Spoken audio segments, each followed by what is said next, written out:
قرآن میں ہے کہ جنتیوں کو شراب طہورہ پلائی جائے گی، جبکہ اسلام میں تو شراب منع ہے۔ تو آئیے اس دلچسپ صورتحال کو ہم اس کو ذکر کرتے ہیں۔ پاکستان میں شراب پاکستان میں بھی منع ہے، لیکن پاکستان میں شراب منع تو ہوئی تھی 1977 میں۔ اس سے پہلے تو شراب سر عام ملتی تھی، کوئی پابندی نہیں تھی، ہر جگہ، ہر شہر، ہر کلب، ہر جگہ پہ اس پہ کوئی پابندی نہیں تھی۔ تو یہ کیا ہوا ہے آہستہ آہستہ، اور شراب اس وقت پاکستان میں اویلیبل ہوتی ہے کہ نہیں ہوتی ہے، اور اتنے لاز جو شراب کے حوالے سے جو امپلیمنٹ کیے بھی گئے ہیں وہ کس حد تک مؤثر ہیں کہ نہیں ہیں۔ پاکستان اسلامی جمہوریہ ہے، شراب نوشی کے قانونی، مذہبی اور معاشرتی طور پر انتہائی حساس موضوع ہے۔ ایک طرف قرآن پاک میں شراب کو صریحاً حرام قرار دیا گیا، تو دوسری طرف پاکستان کے قوانین اس پر سختی سے پابندی عائد کرتے ہیں، اور دوسری طرف یہ مختلف شکلوں میں، یہی جو عمل ہے مختلف شکلوں میں یہ معاشرے میں موجود ہے، اور شراب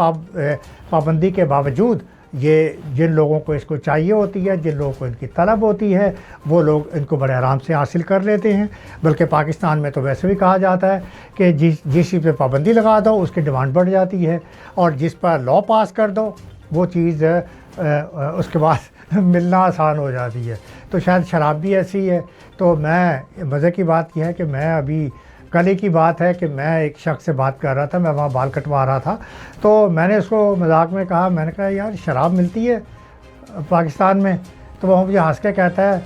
سر جی میں پولیس والوں سے لا دوں؟ تو میں بڑا ہنس پڑا اس پہ کہ اگر یہ ہماری لا انفورسمنٹ ایجنسی کی وہ بات کر رہا ہے کہ جناب پولیس سے میں آپ کو چرس بھی لا دیتا ہوں، آپ کو جو بھی آپ کو نشے کا آور چیز چاہیے میں وہ لا دیتا ہوں۔ میں نے کہا شراب کون سی لا کے دو گے، امپورٹڈ کہ لوکل؟ کہتا ہے جو آپ کو چاہیے۔ تو اس حوالے سے اس کا مطلب یہ ہے کہ تو یہ سب آپس میں یہ ایک ہی تھالی کے بینگن ہیں، اور لاز ہونے کے باوجود لا کی دھجیاں جو ہیں وہ معاشرے میں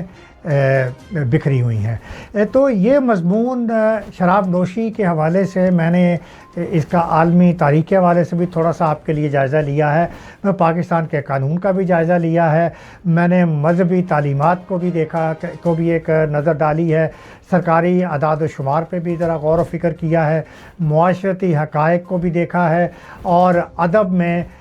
شراب کے استعارات کو بھی میں نے غور اس پہ کیا ہے، مشہور شخصیات کے تنازعات، اور شراب اور خمر میں فرق پر تحقیق میں نے کی ہے، اور وہ میں آپ کی نظر کرنا چاہتا ہوں۔ تو شراب کی عالمی تاریخ کے حوالے سے پہلے بات کرتے ہیں۔ ابتدائی تہواروں میں شراب بہت کامن تھی، بڑی سر عام یوز کی جاتی تھی۔ 7000 قبل مسیح میں شراب مذہبی اور سماجی تقریبات میں استعمال کی جاتی تھی، اور اس کے بعد عراق سویلائزیشن، جس کو میزوپوٹیمیا سویلائزیشن کہتے ہیں، وہاں پہ یہ تقریباً 3200 قبل مسیح میں شراب کا استعمال پایا جاتا تھا۔ پھر جارجیا میں ہم نے دیکھا کہ 6000 BC میں یعنی قبل مسیح میں شراب کا استعمال کیا جاتا تھا۔ ایران میں 5000 قبل مسیح میں شراب کا استعمال کیا جاتا تھا۔ قدیم یونان اور روم میں شراب کے دیوتاؤں سے منسوخ کیا جاتا تھا۔ بکسچ جو شراب کا دیوتا تھا،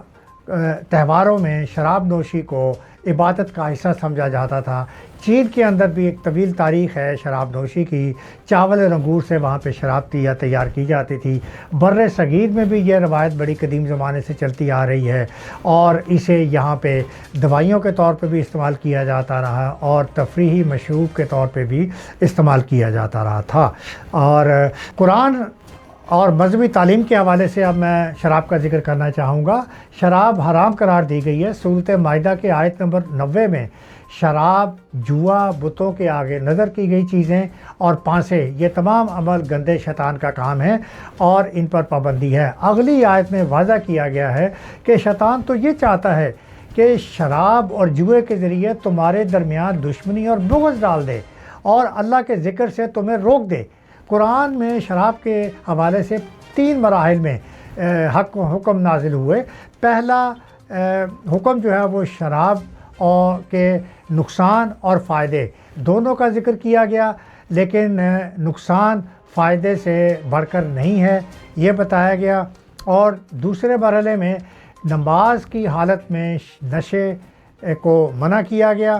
اور آخر کار تیسرے مرحلے میں شراب کو مکمل طور کے اوپر حرام کر دیا گیا۔ جہاں تک پرانے صحیفوں کا تعلق ہے، جیسے کہ بائبل ہے، جیسے کہ عہد نامہ حقوق ہے،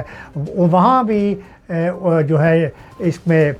شراب کے حوالے سے پابندی عائد کی گئی اور وعید بیان کی گئی ہے کہ جو کسی کو شراب پلائے گا وہ سزا کا مستحق ہوگا۔ تو واپس آتے ہیں اسلام کے اوپر کہ اسلام میں شراب حرام ہے، اور وہی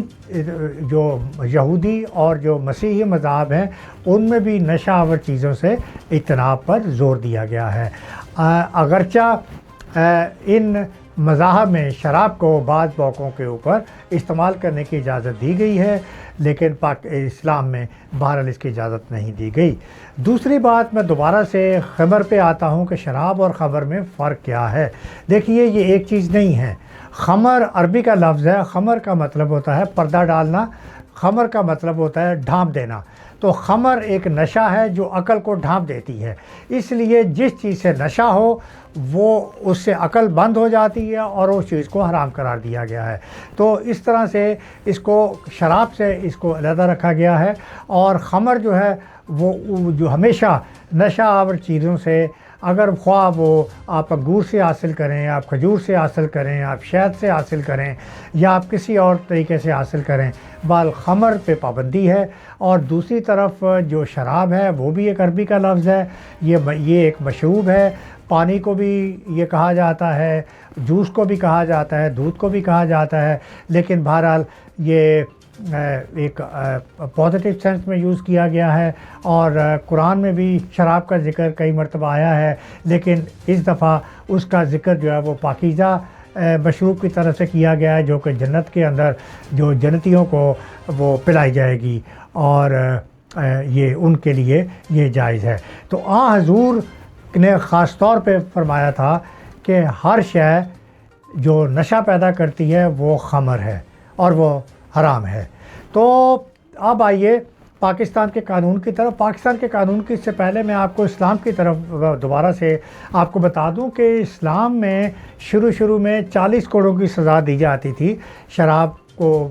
پینے کے اوپر، اور پھر جب حضرت عمر کا دور آیا تھا تو انہوں نے یہ شراب کے پینے پہ انہوں نے یہ سزا 80 کوڑوں کی کر دی تھی۔ اس کے بعد بہرحال پاکستان میں آلریڈی آپ کو جس طرح بتا چکا ہوں کہ 1970 تک تو پاکستان میں کوئی قانون نہیں تھا، لیکن 1970 کے بعد جو کہ بھٹو کا دور تھا، بھٹو میں اس پر پابندی لگائی گئی تھی، اور انہوں نے ایک پروہیبیشن آرڈر وہ ایشو کیا تھا، جاری کیا تھا، کہ جس کے تحت شراب کا پینا، شراب کا بیچنا، شراب کا خریدنا، یہ تمام چیزیں ممنوع قرار دی گئی تھی۔ ضیاء الحق کے زمانے میں اس قانون میں مزید سختی کر دی گئی، اور ضیاء کے قانون کا نام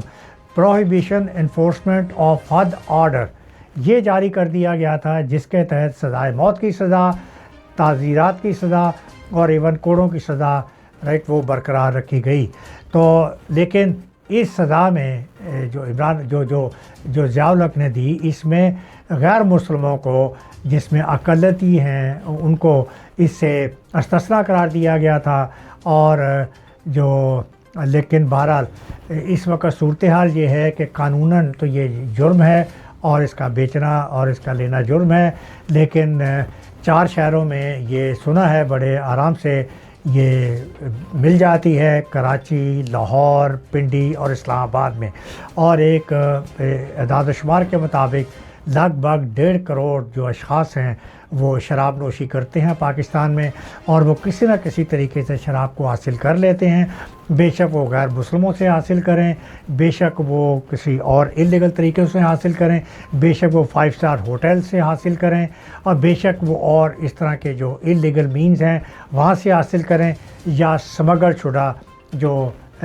شرابیں ہیں وہ ان سے حاصل کر سکیں۔ تو پاکستان میں ڈپلومیٹک چینلز پہ اور 5 اسٹار ہوٹلز میں بہرحال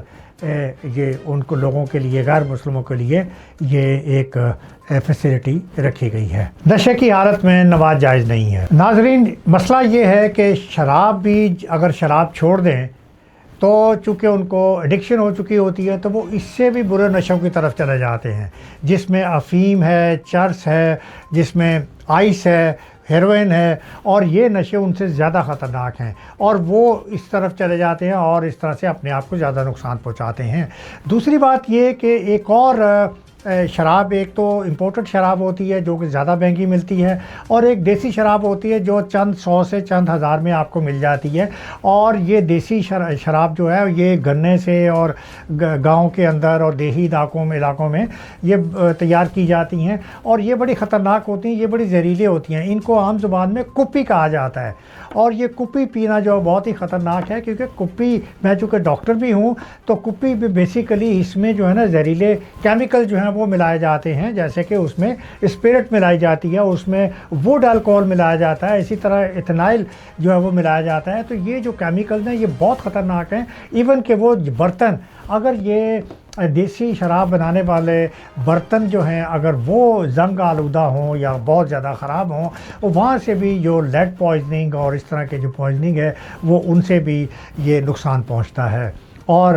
یہ شراب بہرحال صحت کے لیے بہت نقصان دہ چیز ہوتی ہے، اور خاص طور کے اوپر اگر آپ جگر کی بات کریں تو یہ آپ کے جگر کو اڑا دیتی ہے، اور پھر اس کے لوگ جو ہیں وہ بعد میں شروع میں جگر بڑھتا ہے اور پھر جگر سگڑ جاتا ہے، اور سگڑنے کے بعد پھر انسان کے باقی آرگن جو ہیں وہ بھی فیل ہو جاتے ہیں، اور پھر اس کی اس دنیا سے چھٹی ہو جاتی ہے۔ دیکھیے، ایک اور دلچسپ بات میں آپ کو بتاتا ہوں کہ برطانیہ اور فرانس یہ دونوں ٹکر کی سویلائزیشنز تھی، یہ دونوں بہت بڑی قوتیں تھیں ایک زمانے کے اندر، لیکن دونوں میں ایک چیز کا فرق تھا، وہ یہ تھا کہ برطانیہ کے لوگ جب وہ فارغ ہوتے تھے تو فارغ ٹائم کے اندر وہ ایک ہیلدی ایکٹیویٹی کیا کرتے تھے، فار ایگزامپل وہ گراؤنڈ میں جا کر کرکٹ کھیلا کرتے تھے، لیکن دوسری طرف فرانس کے لوگوں کو جب ٹائم ملتا تھا فارغ وقت میں تو وہ شراب پیا کرتے تھے، اور اس طرح سے شراب جو ہے یہ پوری ان کی فرانسیسی سویلائزیشن کو لے ڈوبی۔ تو اس لیے شراب کی جو ہے ہسٹری بھی بہت اس حوالے سے بڑی خطرناک ہے کہ یہ پوری سویلائزیشن، پوری قوم کو اڑا دیتی ہے۔ یہ جو نشہ ہے یہ کسی بھی صورت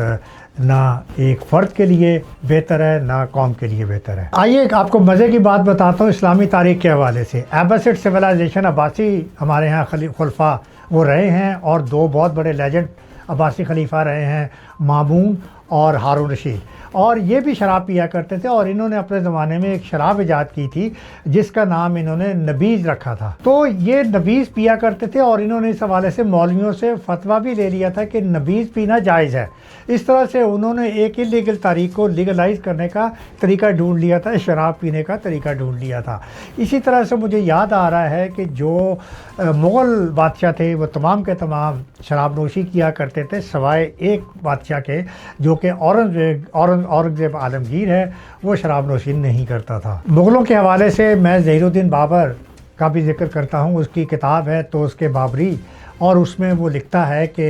میں جب پورا ہندوستان فتح کروں گا، دہلی فتح کروں گا تو میں ایک بہت بڑا حوض بناؤں گا اور اس میں شراب رکھوں گا، اور پھر میں اس حوض کے کنارے بیٹھ کے لکھا بھی کروں گا، ڈائری لکھا کروں گا اور شراب بھی پیا کروں گا۔ تو وہاں پہ ہی اس کا جب اس کا سامنا ہوتا ہے، وہ بڑے مضبوط جو راجپوت تھا رانا سانگا سے، تو بابر گھبرا جاتا ہے، اور بابر کا جب اس سے مقابلے کے سلسلے میں تو بابر اس وقت اللہ تعالیٰ سے فریاد کرتا ہے کہ میں شراب چھوڑ دوں گا، مجھے رانا سانگا پہ فتح دلانا، اور پھر بہرحال اس کو بابر کو فتح ہو گئی تھی، اور اس کے بعد کہا جاتا ہے کہ اس نے شراب چھوڑ دی تھی۔ اور پاکستان کا جہاں تک تعلق ہے، ہمارے بھی کچھ حکمرانوں کے بارے میں بہت چرچے ہیں کہ وہ شراب کے بڑے دلدادہ ہوتے تھے، اور شراب سے بہت ان کو لگاؤ تھا، اور شراب کے حوالے سے بہت کچھ انہوں نے کہا کہ ہاں جی پیتے ہیں، لیکن ہاں پیتے ہیں، تھوڑی پیتے ہیں لیکن سر عام پیتے ہیں، یا شراب ہی پیتے ہیں نا، کسی کا خون تو نہیں پیتے ہیں نا۔ تو اس طرح کی باتیں ہمارے حکمرانوں کے ساتھ بھی بہرحال جڑی ہوئی ہیں۔